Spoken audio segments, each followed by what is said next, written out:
Donald Trump, তার এক উক্তিতে কিন্তু সারা বাংলাদেশে বেশ তোলপাড় হয়ে গেছে।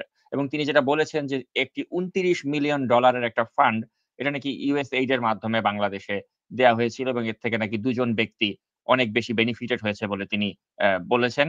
কিন্তু সেই ২ ব্যক্তি কারা? সেটা নিয়ে কিন্তু বাংলাদেশে এখন অনেক ধরনের ওয়াইল্ড স্পেকুলেশন চলছে। এবং অনেকেই অনেক ধরনের না বুঝে শুনে অনেক ধরনের মন্তব্য করে দিচ্ছেন।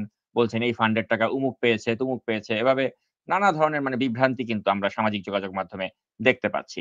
তো এই যে ট্রাম্প তিনি আপনি জানেন যে সে এবং তার সাথে যিনি রয়েছেন যে এই টেসলার যে ইলন মাস্ক, সেই ইলন মাস্ক এবং তারা মিলে কিন্তু বলছে তাদের যে বাজেট এটাকে তারা সংকুচিত করবে এবং তারা নাকি অনেক অর্থ বিভিন্ন দেশে অপ্রয়োজনে তারা ব্যয় করছে। তো একটা ব্যয় সংকোচনের একটা পরিকল্পনা তারা গ্রহণ করেছে এবং তার আলোকেই তারা ফাইন্ড আউট করেছে যে USAID এর মাধ্যমে এই অর্থগুলো দেয়া নাকি তাদের জন্য আসলে তাদের দেশের পাবলিক ফান্ডিং তারা নষ্ট করছে বিভিন্ন দেশে উল্টাপাল্টাভাবে খরচ করে। এবং সেই প্রেক্ষিতেই ট্রাম্প বলেছে যে বাংলাদেশে তারা এই $২৯ মিলিয়ন তারা যে খরচ করেছে এটা মানে আননেসেসারি একটা খরচ ছিল এবং যার মাধ্যমে ২ জন ব্যক্তি বেনিফিটেড হয়েছে বলে তিনি দাবি করছেন। তো আপনার কাছে আমি এই বিষয়টি নিয়ে আসলে জানতে চাই যে আসলে এখানে ট্রাম্প কাকে বা কোন প্রতিষ্ঠানকে ইঙ্গিত করেছে এবং এর মাধ্যমে সে আসলে বাংলাদেশের কাউকে একিউজ করার চেষ্টা করছে কিনা বা এই পুরো ঘটনাটা কি আপনার বিশ্লেষণ আমি জানতে চাই। ধন্যবাদ নাজমুস সাকিব। এটি খুবই প্রাসঙ্গিক একটি আলোচনা চলছে এখন বাংলাদেশের সমসাময়িক প্রেক্ষাপটে। প্রথমেই আমি একটু পজিটিভ দিক বলি যে যেহেতু আমেরিকার নতুন নির্বাচিত প্রেসিডেন্ট ডোনাল্ড ট্রাম্প যেহেতু বাংলাদেশ শব্দটা নিয়ে আলোচনায় নিয়ে আসছে, সেটি ইতিবাচক হোক আর নেতিবাচক হোক, তার পক্ষে যাক তার বিপক্ষে বলুক কিংবা সামগ্রিক বিষয়ে বলুক, বাংলাদেশ একটা আলোচনার জায়গায় চলে আসছে। এটি আমি প্রথমে একটা ইতিবাচক পথে দেখি যে হ্যাঁ, বাংলাদেশ একটা আলোচনার জায়গায়। আচ্ছা, আলোচনা আমি ব্যক্তিগতভাবে যেটা ভাবি যে আমি একজন সমাজ কর্মভিত্তিক রাজনীতি প্রতিষ্ঠা করতে চাই বাংলাদেশে। যে কারণেই আমার মিশনটা হচ্ছে দীর্ঘদিনের সমাজ কর্মভিত্তিক রাজনীতি, ইস্যু ভিত্তিক রাজনীতি এবং যে আলোকে আদেলে আমি কাজ করে আসছি দীর্ঘদিন। আমি নিজেও একজন উন্নয়ন কর্মী হিসেবে কাজ করেছি দীর্ঘদিন এবং এই উন্নয়ন কর্মী কাজ করার সুবাদেই আমি এই মেকানিজমটা একটু কম বেশি মানে জানার, বোঝার এবং পাশাপাশি দেখার খুব সুযোগ রয়েছিল আমার। ডোনাল্ড ট্রাম্প যে ২৯ মিলিয়নের কথা, ২৯ মিলিয়ন শব্দটা শুনলেই তো মনে হচ্ছে ৩৫০ কোটি টাকা। ৩৫০ কোটি টাকা। আর বাংলাদেশে কিন্তু যেমন মানুষের মধ্যে একটা পারসেপশন কাজ করে যে মানুষ উন্নয়নের নামে, উদ্ভাবনার নামে, বিভিন্ন নামে বেনামে মানুষ এনজিও গুলোর টাকা তারা টাকা মেরে খায়। ধরেন যদি একদম সোজা বাংলা বলি, টাকা অধিকাংশ টাকাই তারা নিজেরা একটা পরিবার কেন্দ্রিক একটি সংগঠন দাঁড় করায়, পরিবারের লোকজনকে সদস্য বানিয়ে এবং সেখান থেকে বিভিন্ন টাকা পয়সা নিয়ে তারা তছরূপ করে।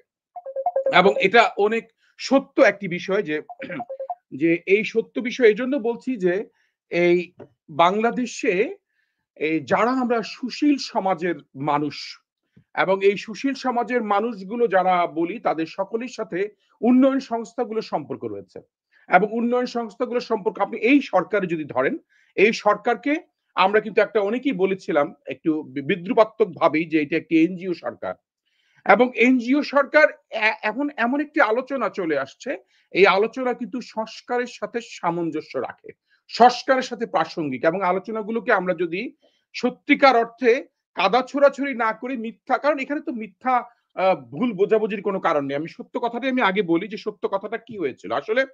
মূলত এই ডিপার্টমেন্ট অফ গভর্নমেন্ট এফিসিয়েন্সি একটা প্রকল্প, একটা একটা তারা ডিপার্টমেন্ট তারা চালু করেছে ডোনাল্ড ট্রাম্প, যেটার এলন মাস্ক হচ্ছে দায়িত্বে।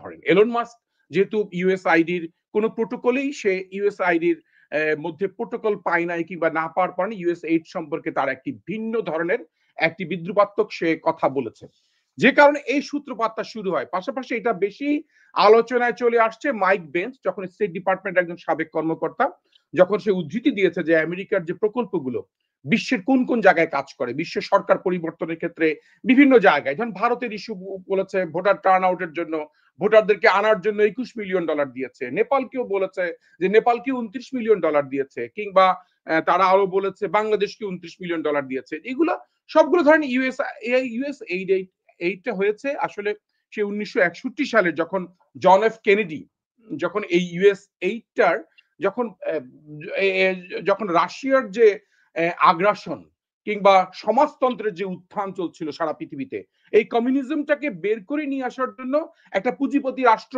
পুঁজিবাদী রাষ্ট্র ব্যবস্থা কিংবা গণতন্ত্রকে নিশ্চিত করা, মানবাধিকার নিশ্চিত করা, এই বিষয়ে একটা লিডারশিপ প্রোগ্রামের মতো করে তারা কিন্তু সারা পৃথিবীতে কাজ শুরু করে। এবং ইউএস এইডের ফান্ডে কিন্তু বাংলাদেশে যে আমরা ভাবছি না যে এখন এই এনজিও, বাংলাদেশে অনেক এনজিও কর্মীরা কিংবা অনেক লোক, 10,000 মানুষের মতো লোক তারা ছাঁটাই হয়ে যাচ্ছে, এই আলোচনাগুলো কিন্তু চলছে এবং এই আলোচনাগুলো সবকিছু কিন্তু সত্য আলোচনার মধ্যে যাচ্ছে। কারণ যেহেতু সরকার প্রধান ডোনাল্ড ট্রাম্প একটি নেতিবাচক দৃষ্টিভঙ্গি নিয়ে ইউএস এইড এবং সেই সাথে তার সহযোগী এলন মাস্কের যে বিবৃতি, সব মিলিয়ে কিন্তু বাংলাদেশে একটা ভিন্ন খাতে প্রবাহিত করা হচ্ছে। আপনি জানেন যে এই 327টি অর্গানাইজেশন বাংলাদেশে কিন্তু কাজ করে কোনো না কোনো ভাবে, এবং ইউএসআইড এর ফান্ড এমন না যে বাংলাদেশের কোনো একটি অর্গানাইজেশনকে সরাসরি ইউএসআইড ফান্ড দিচ্ছে, এটি অনেক ভাগে ভাগে ভাগ হয়ে যায়। ধরেন আপনি ইউএসএইড আপনি ফান্ড পেয়েছেন একটি বিদেশি সংস্থা হিসেবে, আপনি আরো পার্টনার হিসেবে 50টি সংগঠনকে নিয়েছেন। এভাবে ধরেন 327টি সংগঠনের আমরা নাম শুনেছি, যে 327টি সংগঠন পরোক্ষ এবং প্রত্যক্ষভাবে বিভিন্ন ভাবে তারা পার্টনার হোক, তারা কারো কোপ অর্গানাইজেশন হিসেবে কাজ করুক, তারা কাজ করে, তারা ইউএসএইড এর ফান্ডে তারা কিন্তু কাজ করে যাচ্ছে।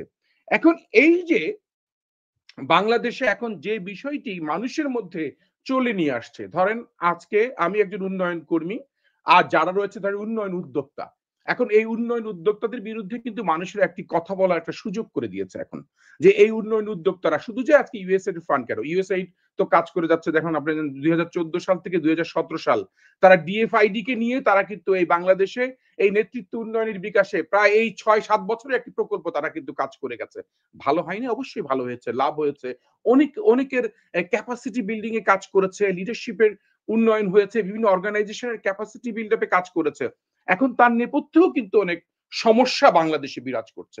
আমার মনে আছে যে একটা সময় আমি ওয়ার্ল্ড ব্যাংকের, বিশ্ব ব্যাংকের আমি একটি প্রকল্পের সাথে যুক্ত ছিলাম, কাজ করেছি চাকরির সুবাদে।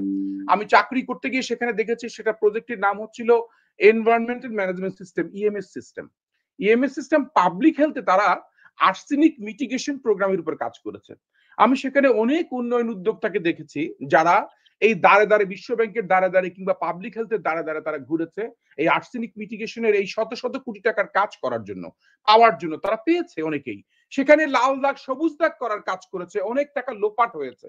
আমরা এই বিষয়গুলো আজকে যদি আমরা খুঁটিনাটি বের করতে যাই, যে বাংলাদেশের এই উন্নয়ন সংস্থাগুলো তারা তাদের কাজগুলো আজকে হয়তো ডোনাল্ড ট্রাম্পের কথার রেশ ধরে আমরা তার কথার কোনো সত্যতা নাই, তার এই 350 মিলিয়ন বা 329 মিলিয়ন তথা 350 কোটি টাকা বাংলাদেশের কোন সংগঠন খেয়েছে নিয়েছে, সেই সরাসরি সুযোগ বাংলাদেশের কোন সংস্থার সেই সুযোগটা এখন নাই। কিন্তু পরোক্ষ প্রত্যক্ষভাবে তারা কাজ করেছে, এবং যে সংস্থাটির নাম তারা বলতে চেয়েছে, যে দুইজন কো ফাউন্ডারের নাম, সেটি একটি বিদেশি সংস্থা, আমেরিকাতেই একটি সংস্থা, সেই সংস্থার মাধ্যমে কাজ করেছে, সেটি ভিন্ন আলোচনা। কারণ ডোনাল্ড ট্রাম্পের বক্তব্য নিয়ে আমরা যদি তার বক্তব্যকে খুব পিন পয়েন্ট করি এবং তার বক্তব্য নিয়ে শুধু আলোচনা করি, তাহলে সেটা কিন্তু আমাদের কাজে দিবে না। আমাদের এখন যেটা কাজে দিবে, সেটি আমি আজকে আপনার অনুষ্ঠানের মাধ্যমেই আমার দৃষ্টিতে যেটি বলতে চাই, আমাদের কিন্তু এখন চোখে আঙ্গুল দিয়ে ধরতে হবে যে আজকে হয়তো ডোনাল্ড ট্রাম্প এই ইউএস এইডের এআইডির ফান্ডের কথা বলছে, কিন্তু এমন এমন ফান্ড বাংলাদেশে রয়েছে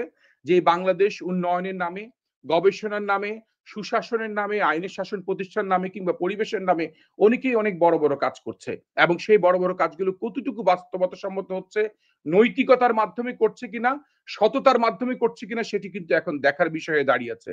আমরা এই উন্নয়ন সকল সংস্থাগুলোর কিন্তু ফাদার বলি বা বলতাম ব্র্যাককে, যে আবেদ সাহেব মারা গেছেন, কিন্তু এখন ডক্টর ইউনূস সাহেব কিন্তু এদেরই একটা অভিভাবকের মতন অবস্থান রয়েছেন। উনি শুধু বাংলাদেশের অভিভাবক না, বাংলাদেশের এই সমগ্র গোষ্ঠীটার কিন্তু একটা অভিভাবক। অতএব এখানে কিন্তু আমাদের কিন্তু আজকে তার বিরুদ্ধেও কিন্তু কোনো না কোনো একদিন কথা আসতে পারে, কোনো অস্বাভাবিক কিছুই না, যে আজকে এই ফান্ডের এই টাকাটি কতটুকু কোথায় কাজে লেগেছে। তা আমরা আলোচনাটা শুধু ইউএসএইড এর ফান্ডে না থেকে আমরা আলোচনাটাকে একটু বিস্তার লাভ করতে চাই।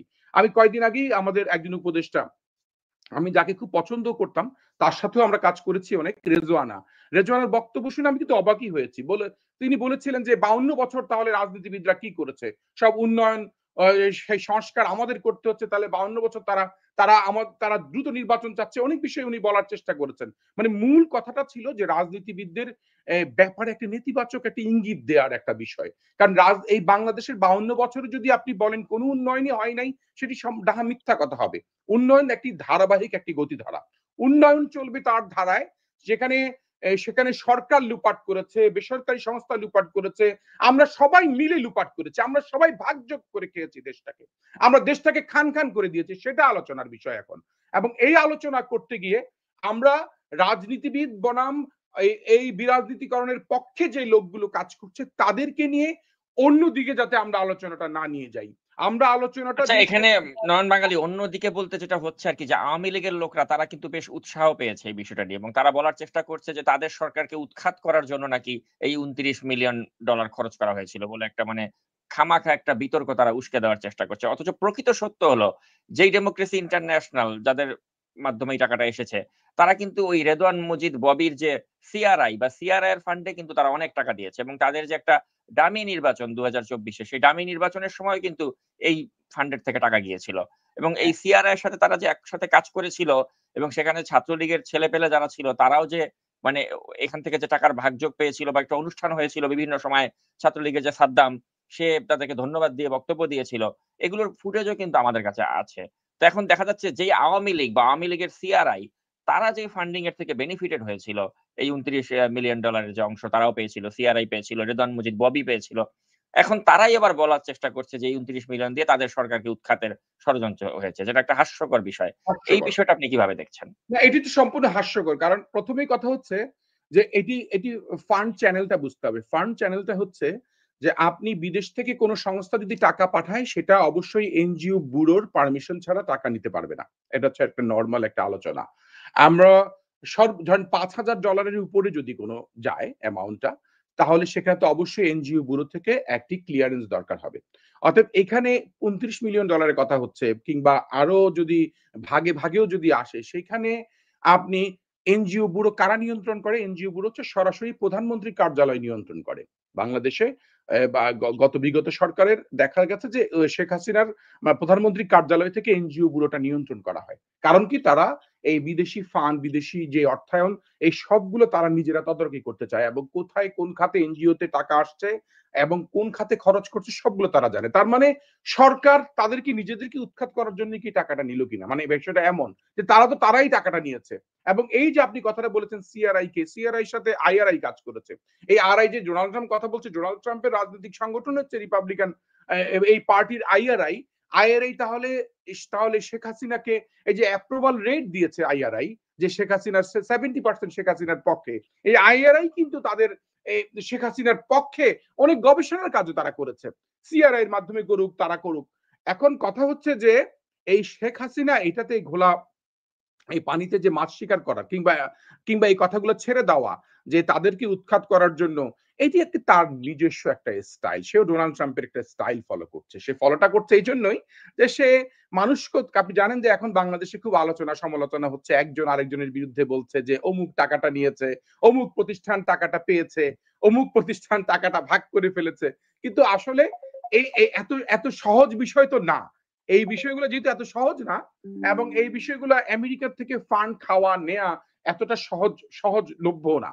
অতএব সেক্ষেত্রে আমি মনে করি এটা একটা মিথ্যা প্রচারণা যে শেখ হাসিনা সরকারকে পতনের জন্য এই কাজগুলো করেছে, এবং সেটি করার সুযোগ নাই। খুবই স্পষ্ট। সেটি করার কোনো সুযোগ নাই। এবং সেটি হ্যাঁ, আমেরিকা যে বিশ্বের বিভিন্ন দেশে তারা তাদের ফান্ড দিয়ে গণতন্ত্রের জন্য কাজ করে না তা কিন্তু না। তারা কিন্তু করে। এবং তারা সেই কাজগুলো দীর্ঘদিন ধরেই করে আসছে। এবং তারা বাংলাদেশের যে ফরমেটে চেষ্টা করেছে, আমি তো বলতেই পারি যে আমেরিকা ব্যর্থ হয়েছে বাংলাদেশে যে ফরমেটে কাজ করেছে। পিটার হাস অনেক চেষ্টা করেছে, আমরা স্পষ্টই দেখেছি। আমরা আমেরিকার স্যাংশন দেখেছি। আমরা সেনাপ্রধানের বিরুদ্ধে স্যাংশন দেখেছি, তারপরে পুলিশ বাহিনীর প্রধানের প্রতি স্যাংশন দেখেছি, আমরা ভিসা রেস্ট্রিকশন দেখেছি। সবগুলো কিন্তু এটা পার্ট অফ পলিটিক্স। এটাকে একটা বাংলাদেশের এই স্বৈরাচার সরকারকে দমন করার একটা পার্ট ছিল। কিন্তু সেগুলো কি আপনি মনে করেন সফল হয়েছে? সেগুলো কিন্তু সফল হয় নাই। আমাদের সফলতা এসেছে কিন্তু সম্পূর্ণ আমাদের অর্গানিক ভাবে যেটা আমরা করেছে বাংলাদেশে, এই জুলাই বিপ্লব, সেটি হয়েছে বাংলাদেশের মানুষের মনের আশা পূরণের একটা বড় ধরনের একটা বিপ্লব। সেই বিপ্লবের জোয়ারে আমার কাছে এখনো আমি স্পষ্ট বলতে পারি যে আমেরিকার যত পরিকল্পনাগুলো ভালো পরিকল্পনাই করেছিল, সব পরিকল্পনার কোনো কিছুই সেভাবেই তখন সাপোর্ট করে নাই। কারণ সাপোর্ট তারা কিন্তু একদম যখন শেষে এসে যখন ২৪ নির্বাচন হয়ে গেছে, তখন তো তারা হাত পা ছেড়েই দিয়েছিল অনেকটা আমেরিকান সিস্টেম পুরো হাত পাই ছেড়ে দিয়েছিল যে আসলে কোন দিকে যাচ্ছে। এবং সেটি তারা বিভিন্ন কারণে অকারণে 2+2 যখন হয়েছিল ভারতে এবং বিভিন্ন ইস্যু তখন আমরা লক্ষ্য করেছি বাংলাদেশে। এখন মূল কথা হচ্ছে যে হাসিনা তো নিজেও জানে যে আসলে কেন তার পতন হয়েছে। হাসিনা নিশ্চয়ই জানে। হাসিনা তার দ্রব্যমূল্যের ঊর্ধ্বগতি, বারবার একটি অনির্বাচিতভাবে নিজেকে তৈরি করা, বাংলাদেশে খুন, গুমের শাসন, তারপরে বাংলাদেশটাকে একটা লুটের রাজত্বে পরিণত করা, পুরা ব্যাংক লুট করে শেখ হাসিনা সবই জানে যে কি কারণে। কিন্তু শেখ হাসিনা এখন ধরেন এমন একটা বিষয় বলতে পারলে একটা স্বাচ্ছন্দ্য বোধ করা যে আমাকে পতন করার জন্য আমেরিকার ফান্ড পর্যন্ত দিতে হয়েছে। এগুলো তার একটা পলিটিক্যাল ধরেন একটা কথার কথা আরকি এবং বলে সে নিজেকে আত্মতৃপ্তি ঢেকুর গিলা আরকি। এবং এই ঢেকুর গিলা হচ্ছে সময়ের ব্যাপার এবং কিছুদিন পরেই আমরা আরো বেশি, কারণ এই বিষয়ে নিশ্চয়ই বসে থাকবে না কিন্তু কেউ। অনেক গবেষণা হবে, অনেক লেখালেখি হবে, অনেক আর্টিকেল বের হবে, অনেক কিছুই বের হবে কিন্তু। এবং আমি যেটা বলতে চাই আজকে এই অনুষ্ঠানের মাধ্যমে যে আমরা কিন্তু এখনই অনেক একটা মিথ্যা প্রোপাগান্ডা আসার আগে আমরা কিন্তু এখনই নিজেদেরকে তৈরি করে ফেলা উচিত। এখনই আমাদেরকে পরিষ্কার পরিচ্ছন্নভাবে এই সরকারের প্রতি আমার অনুরোধ থাকবে। আমাদের সেই পথেই কিন্তু এগোনো। কারণ এই সরকারের অধিকাংশ মানুষই কিন্তু উন্নয়ন উদ্যোক্তা। উন্নয়নের সাথে সম্পৃক্ত যুক্ত এবং তাদের নিজস্ব সংস্থাও রয়েছে অনেকের। এবং সেই সংস্থার সাথে সম্পৃক্ত রয়েছে তারা অনেকেই এবং গবেষণা করছে এবং তারা কে কিভাবে চলছে, কে কিভাবে করছে সে বিষয়গুলো কিন্তু জনগণ যেকোনো সময় চাহিদা মাত্রই যাতে পায় সেই ব্যবস্থাটা করতে হবে।